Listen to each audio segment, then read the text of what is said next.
Son окуя болгон Пайгамбар саллаллаху үй бүлөсүндө Пайгамбар саллаллаху күндөрдүн биринде Айша энебиз менен экөө уруша кетет. Ошондо Айша энебиз айтат, биздин ортобузга бирөөнү чакырабыз дегенде, мейли чакыр дегенде Пайгамбар саллаллаху Абу Бакр радыйаллаху анху чакырышат экөө.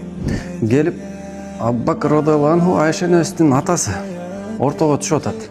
Ошол кезде кызыктуу окуяда, ошол кезде Пайгамбар саллаллаху менен Айша энебиз отурат дагы Айша энебизди сөздү башта дегенде Айша энебиз айтат, сүйлөсөң калпайтпай сүйлө дейт да. Дегенде Абу Бакр радыйаллаху анху ачуусу келип, өзүнүн кызы да сен эмне деп сүйлөп атасың, баягы кимге сүйлөп атасың, түшүнүп атасың да ачууланып баягы кызына атырылып туруп баратканда Пайгамбар саллаллаху кайра ортого түшүп экөөнү ажыратып калат да.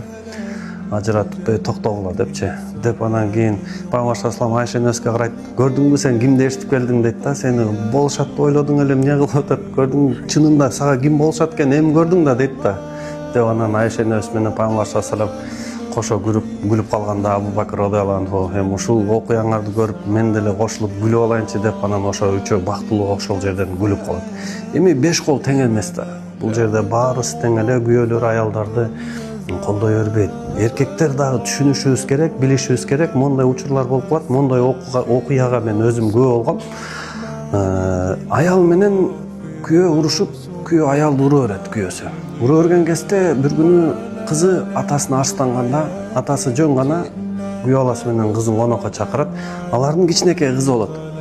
Анан келишсе эле баягы кичинекей кызы бир аз эле бейбаштык кылса, таятасы шапалактап чаба берет. Анан кийин тиги атасы, күйөө баласы, атасы да ачууланып карап турса, атасы карап, күйөө баласын карап, кызың урса жүрөгүң ооруйт бекен деп коет. Ошондон кийин дейт, ошол бала айтат, ошондон кийин аялыма кол көтөрбөс болдум дейт. Бизде деле ошондой түшүнүк болушубуз керек да. Сенин кызыңды урганда кандай ичиң ооруса, жан дүйнөң кандай ачышса, сен да бирөөнүн кызын ошондой элестетип, ошондой мамиле кылышың керек. Аллах Таала баарыбызды жакшы үй бүлөлөрдөн, бактылуу үй бүлөлөрдөн кылсын.